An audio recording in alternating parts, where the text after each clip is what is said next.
Good morning students. Today we discuss our first lesson, the Indian Constitution class 8th.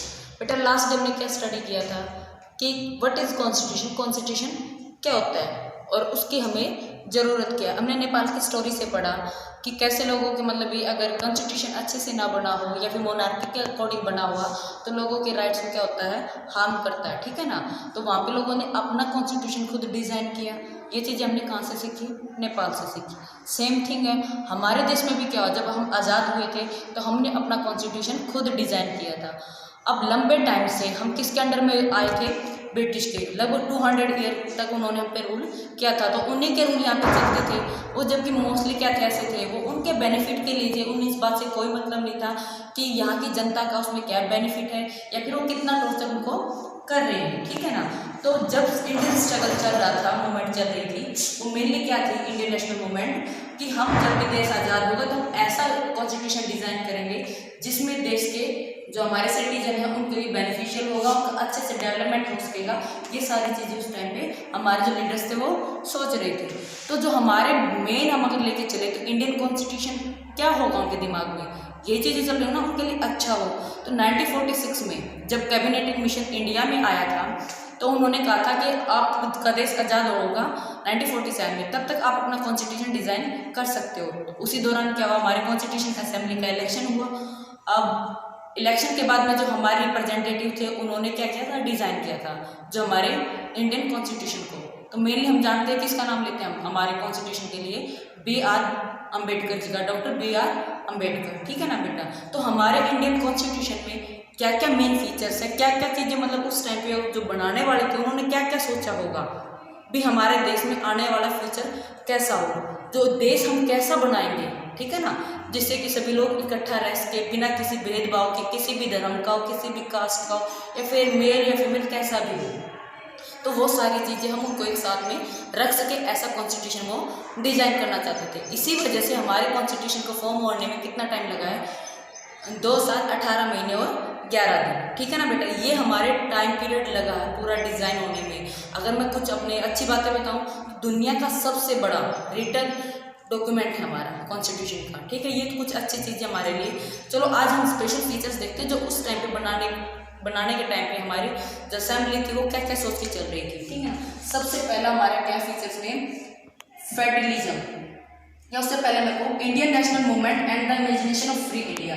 भी वो क्या क्या leader हमारे सोच रहे थे कि उनका इमेजिनेशन क्या था, जब इंडिया हमारा फ्री होगा तो हमारा कॉन्स्टिट्यूशन क्या होगा, डेमोक्रेसी, बिकॉज वी सफर्ड। जो हमें डेमोक्रेसी मिली वो क्या, हमें बहुत ज़्यादा लॉट ऑफ सफ़र थे ना, कि मतलब आपके 3 या 4 मूवमेंट हुए थे, बहुत सारे लोग मरे भी, अपना सेक्रीफाइस किया है। उसके बाद में a lot under the protection rule of colonise government की फीचर्स, ठीक है ना। तो मतलब जो कॉलोनियल रूल था उसके अंदर हमने बहुत ज़्यादा सफ़र किया, उसके बाद में ही हमने अपना डिज़ाइन किया था। तो फर्स्ट ऑफ ऑल हमारा कौन सा है, फेडरलिज्म। फेडरलिज्म का मतलब क्या होता है बेटा, सिंपल सी बात है। एक बात सोचो, हमारा देश कितना बड़ा है, यहाँ पे 28 स्टेट है नाउ, ठीक है ना। उस टाइम पे 14 स्टेट थे जब कॉन्स्टिट्यूशन डिज़ाइन होने के बाद में कहा था, लेकिन अब क्या है, 28 स्टेट हैं और 9 हमारे क्या है, यूनियन टेरिटरी, ठीक है।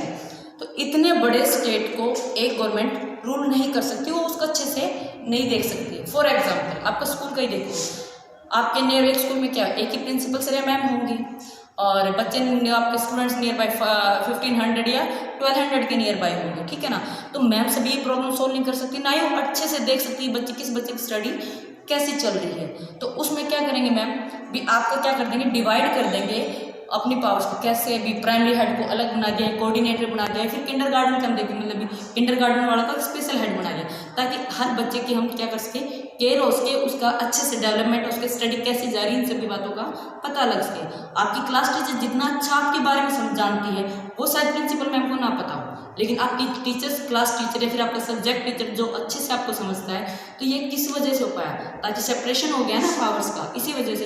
तो सेम थिंग है कि एक प्राइम मिनिस्टर या एक सेंट्रल गवर्नमेंट उसको अच्छे से रूल नहीं कर सकती पूरे कंट्री को। तो ज़रूरी क्या होगा कि उन्होंने क्या कर दिया, अपनी पावर्स को बांट लिया। अब किसके साथ में, अगर मैं अपना एक सिंपल सा ये डायग्राम देखो आप, तो हम पूरे हम क्या लेके चलते हैं, एक कंट्री में सी मीन्स सेंट्रल गवर्नमेंट, तो उसने अपने अंदर एक पावर बांट दी किसको, स्टेट गवर्नमेंट। तो ये किसके अंडर आ गया, स्टेट गवर्नमेंट, मतलब अपने जो पावर थी वो कहाँ पे ट्रांसफर कर दी, स्टेट गवर्नमेंट के पास। थर्ड थिंग क्या थी, लोकल गवर्नमेंट। अब इन्होंने भी कुछ पावर अपने किसको ट्रांसफर कर दी, local government. Local government means क्या आपकी बेटा, अपन ग्राम पंचायत हो गई है, म्यूनसिपल कॉर्पोरेशन वगैरह हो गई।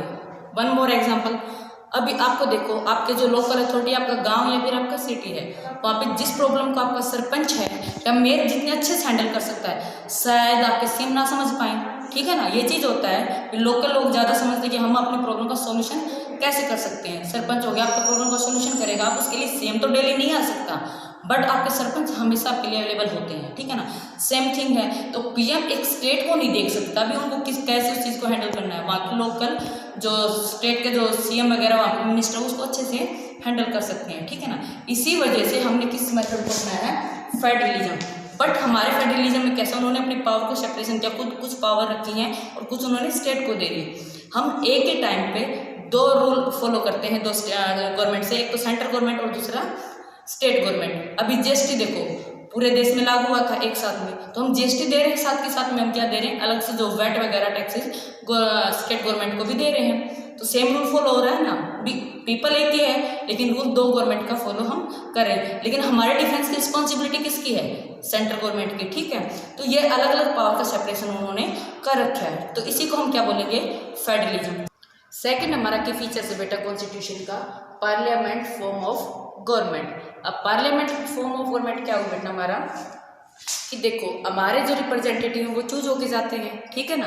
अब कैसे, जैसे कि आपका एमपी या एमएलए है, आपके जो भी एरिया में वो इलेक्शन के लिए लड़ते हैं, तो वो उनको हम वोटिंग करते हैं, ठीक है ना। वोटिंग करने के बाद वो वहाँ से जीत के, इलेक्शन जीत के फिर कहाँ पे जाते हैं, तो हमारे पार्लियामेंट में या फिर हमारे लेजिस्लेटर में।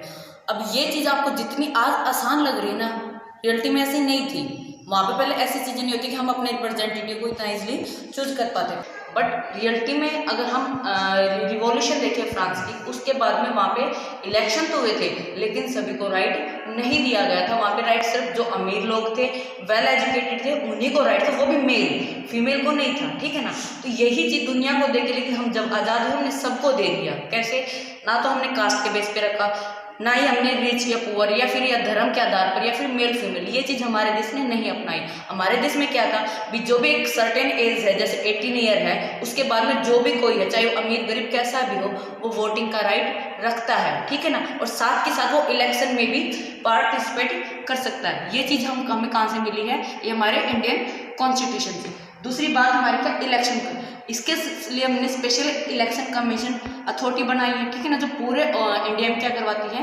इलेक्शन करवाती है। थर्ड पॉइंट हमारा क्या, selection of representative. It means क्या है, जो हमारे एमपी या एमएलए हैं हम उनको हम चूज करते हैं, ठीक है ना। और इसके साथ ही साथ क्या कर सकते हैं, हम उस इलेक्शन में पार्टिसिपेट कर सकते हैं, as a MP as a MLA choose हो सकते हैं, ठीक है। तो ये सारी चीज़ किस में आते हैं, पार्लियामेंट फॉर्म ऑफ गवर्नमेंट, ठीक है बेटा। आपका इतना बाकी टॉपिक हम कल डिस्कस